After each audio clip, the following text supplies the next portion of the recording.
ఒక సోషల్ జస్టిస్కి కానీ అంటరాని తన నిర్మూలనకు కానీ బ్రహ్మాండంగా పనిచేసిందంటే చాలా గర్వంగా ఆనందంగా ఉన్నా.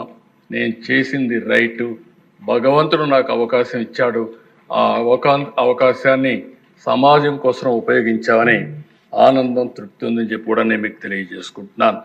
అధ్యక్ష, ఓసారి కొన్ని అవకాశాలు వస్తూ ఉంటాయి, కొంతమంది సద్వినియోగం చేసుకుంటూ కొంతమంది చేసుకోలేరు. నేను ఎప్పుడూ ఒకటే అంటాను, ఈరోజు మీరు చూసే అధ్యక్ష, first time Balayya east Godavari జిల్లాలో పుట్టిన వ్యక్తి, ఆయన టాలెంట్ చూసాం, మీరు కూడా ఉన్నారు. ఎన్డీఏ ప్రభుత్వంలో స్పీకర్గా పెట్టుకోమని ఆనాటి ప్రభుత్వంలో వాజ్పేయి గారు రిక్వెస్ట్ చేస్తే, రెండు ప్రభుత్వాలకు కూడా సయోధ్య ఉండాలి, కనీసం మీరు మంత్రులు తీసుకోకపోయారు, ఒక స్పీకర్ని తీసుకోమని తెల్లవారితో నిర్ణయం చేసి ఆయనకు ఇన్ఫార్మ్ చేశాం. మొట్టమొదటిసారిగా లోకసభ స్పీకర్గా ఒక దళితుడిని చేసిన పార్టీ తెలుగుదేశం పార్టీ. బ్రహ్మాండంగా రాణించాడు. గోదావరి ట్రైన్లో వచ్చి నా దగ్గరకు వచ్చినాక ఫ్లైట్ ఎక్కిపోతానంటే నువ్వు వెళ్ళమని చెప్పిన తర్వాత ఢిల్లీలో ఫ్లైట్లో ఉన్నాడు. ఫ్లైట్లో ఉంటే దిశ వాజ్పేయి గారు ఫోన్ చేసి, మీరు ఇప్పుడన్నా ఒప్పుకోండి, 10:30కి నామినేషన్ వేయాలి, 12 గంటలకు 11:30 12 గంటల టైం కూడా అయిపోతుందంటే, అప్పుడు నేను అన్నాను ఓకే నేను చెప్తానని చెప్పి మళ్ళీ ఫోన్ చేసి ఓకే అండి బాలయ్య గారికి ఇస్తున్నా అని చెప్పి, బాలయ్య గారు ఫ్లైట్లో ఉంటే ఎర్రంనాయుడు గారికి ఫోన్ చేసి పిఎం గారు అన్నీ ఇది చేశారు, మీకు ట్రాఫిక్ అంతా కూడా క్లియర్ చేస్తారు, ప్రత్యేకమైన లైన్ ఇస్తారు, ఇమ్మీడియట్ దిగతానే తీసుకుపోయి నామినేషన్ ఇప్పించమంటే ఎగ్జాక్ట్గా 5 నిమిషాలకు ముందు పోయి నామినేషన్ వేశారు అధ్యక్ష. బట్ ఒక దళిత, ఒక ఎస్సీ బిడ్డ బ్రహ్మాండంగా రాణించి మొత్తం దేశమంతా కూడా మెప్పించే స్థాయికి ఎదిగారంటే అదే తెలుగుదేశం పార్టీ, తెలుగు గడ్డ గర్వపడుతుందని చెప్పి కూడా నేను మీకు తెలియజేసుకుంటున్నాను. ఇదే మరుగు అధ్యక్ష, 99లో మీరు కూడా ఉన్నారు, మీరు కూడా మంత్రి. ఆ రోజు ప్రతిభా భారతి గారిని స్పీకర్ చేశాం. ఒక మహిళ, ఒక దళిత మహిళని స్పీకర్ చేస్తే ఏ విధంగా ఉంటుందో ఆలోచించి మనం చేశాం. ఆ రోజు కూడా మీరు చూస్తే తెలుగుదేశం పార్టీ మొట్టమొదటిసారిగా ఒక దళిత మహిళని అసెంబ్లీ స్పీకర్ చేసిన ఘనత కూడా మనకు దక్కింది అధ్యక్ష. ఇంకొక పక్క అధ్యక్ష, ఆ రోజు ఈ రెండే కాకుండా కాకి మాధవరావు, ఎవరు అంతవరకు ఎస్సీలు చీఫ్ సెక్రటరీ కాలేదు, అవుతారని కూడా ఊహించుకోలేదు వీళ్ళు. కానీ ప్రమోట్ చేయడమే కాకుండా కాకి మాధవరావు గారిని చీఫ్ సెక్రటరీ చేసి, మళ్ళీ ఏదైతే పంచాయతీరాజ్ లోకల్ బాడీ ఎలక్షన్స్ కోసం స్టేట్ ఎలక్షన్ కమిషనర్గా చేశాం అధ్యక్ష. ఇంకో పక్క అధ్యక్ష, అదృష్టం ఒకసారి ఎన్టీ రామారావు గారు నేషనల్ ఫ్రంట్ చైర్మన్గా ఉన్నప్పుడు అంబేద్కర్ గారికి భారతరత్న వచ్చింది. ఆయన కృషి మనం ఎప్పుడు మర్చిపోలేమని చెప్పి. ఇంకొకటి అధ్యక్ష, మీరు ఒకసారి చూస్తే మళ్ళీ ఎన్డీఏ గవర్నమెంట్లో అంబేద్కర్ గారి ఫోటో పార్లమెంట్లో పెట్టే పరిస్థితికి వచ్చింది. అంటే ఇవన్నీ కూడా ఒకసారి జరిగినప్పుడు మనకు కూడా ఒకసారి తృప్తి, ఒక సాటిస్ఫాక్షన్, మనం కూడా భాగస్వాములు అని చెప్పి ఆనందం అధ్యక్ష. ఇంకో పక్క అధ్యక్ష కేఆర్ నారాయణన్, నేను యునైటెడ్ ఫ్రంట్ చైర్మన్గా కన్వీనర్గా ఉన్నప్పుడు కేఆర్ నారాయణ గారిని ప్రపోజ్ చేసి ఒక ఎస్సీని రాష్ట్రపతి చేసిన ఘనత కూడా ఆ రోజు తెలుగుదేశం పార్టీకి, యూఎఫ్కి దక్కింది అధ్యక్ష. అప్పుడు కాంగ్రెస్ కూడా సపోర్ట్ చేసే పరిస్థితికి వచ్చారు. అబ్దుల్ కలాం అధ్యక్ష, అబ్దుల్ కలాం గారిని ఈ దేశం ఎప్పుడూ గుర్తుపెట్టుకుంటుంది.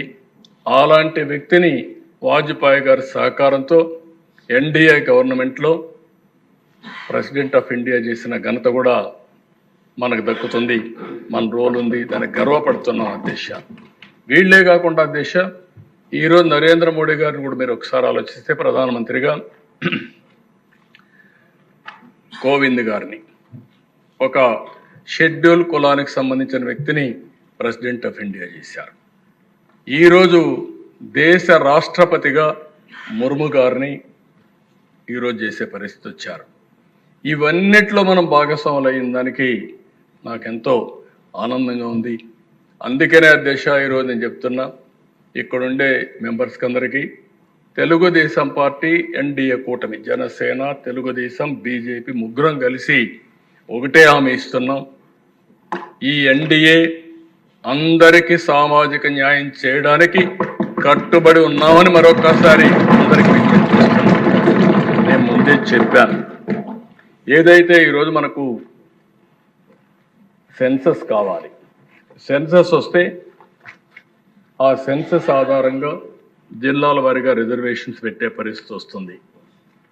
ఈరోజు మిశ్రా కమిషన్ కూడా ఒకటే చెప్పారు, government may take a view on this at an appropriate time after conduct of next census based upon national principles, quantifiable data and inter-sea backwardness.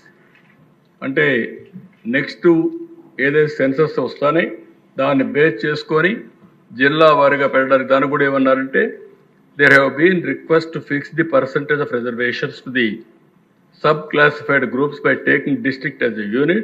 There are 26 districts in the state at present, and the Commission would not like to make any announcement in this matter because there is no proper census. కాబట్టి proper census వచ్చిన తర్వాత మేము కట్టుబడి ఉన్నాం. దానికి ఎట్టి పరిస్థితుల్లో కూడా న్యాయం చేస్తాం. ఈ ప్రభుత్వం సామాజిక న్యాయం జరగాలని, అందరికీ న్యాయం చేయాలనే ఉద్దేశంతోనే ఈ ప్రభుత్వం ముందుకు పోతున్నామని చెప్పి కూడా నేను మీకు తెలియజేస్తున్నాను. ఇప్పుడే స్వామి గారు కొన్ని విషయాలు చెప్పారు, నేను అవన్నీ పోవడం లేదు. గడచిన ప్రభుత్వం 5 ఏళ్లలో ఒక్క పైసా ఖర్చు పెట్టకపోతే, ఈ ప్రభుత్వానికి ఆర్థిక ఇబ్బందులున్నా ఎస్సీల కోసం 804 కోట్ల అవుట్లేతో 340 కోట్ల రూపాయలు సబ్సిడీతో, గవర్నమెంట్ గ్రాంట్తో ఎకనామిక్ సపోర్ట్ స్కీమ్స్ తీసుకొచ్చాం. సబ్ ప్లాన్ పూర్తిగా రద్దయ్యే పరిస్థితి వచ్చింది. 14-19 సబ్ ప్లాన్ పర్ఫెక్ట్గా అమలు చేశాం. ఇందులో కూడా దిశ మీరు ఒకసారి చూస్తే అప్పట్లోనే ఎస్సీ సామాజిక వర్గానికి, మాల సామాజిక వర్గానికి, మాదిగ సామాజిక వర్గానికి జనాభా దామాషా ప్రకారం ఆర్థిక వనరులు కూడా అప్పుడే కేటాయించాం. ఈరోజు మళ్ళీ ఈ కార్యక్రమం వల్ల 22,000 మంది బెనిఫిట్ అయ్యే పరిస్థితి వచ్చారు. నేషనల్ ఏదైతే ఫైనాన్స్ డెవలప్మెంట్ కార్పొరేషన్ ఉందో అది కూడా ఒక్క పైసా తీసుకురాకుండా మన ఎస్సీ ఫైనాన్స్ కార్పొరేషన్ కూడా క్లోజ్ చేసే పరిస్థితి వచ్చారు. ఈరోజు 5 వీళ్ళు బకాయిలు పెట్టి వెళ్ళిపోయారు. ఆ డబ్బులు కట్టకపోతే డబ్బులు ఇవ్వమంటే 5 సంవత్సరాల్లో పాత బకాయిలు చెల్లిస్తామని అగ్రిమెంట్ ఇచ్చి, ఎంఓ ఇచ్చి, ఒక ఎంఓ వాళ్ళ డబ్బులు కూడా కట్టి మళ్ళీ డబ్బులు రెగ్యులరైజ్ చేశాం. దీనివల్ల చాలా వరకు మళ్ళీ ఎస్సీలకు న్యాయం జరిగే పరిస్థితి వస్తుంది. కొంతమంది రిక్వెస్ట్ చేశారు, ఇప్పుడే మాల సామాజిక వర్గానికి చెందిన వారు కానీ, మాదిగ సామాజిక వర్గానికి చెందిన వారు కానీ ఆర్థికంగా కూడా పైకి తీసుకొచ్చే కార్యక్రమాలు ఇమ్మని చెప్పి కోరారు. ఈ ప్రభుత్వం కట్టుబడి ఉంది. ఓసారి వాళ్ళ కుల వృత్తుల వల్ల కొన్ని పనులు ఇచ్చే అవకాశం ఉంటుంది.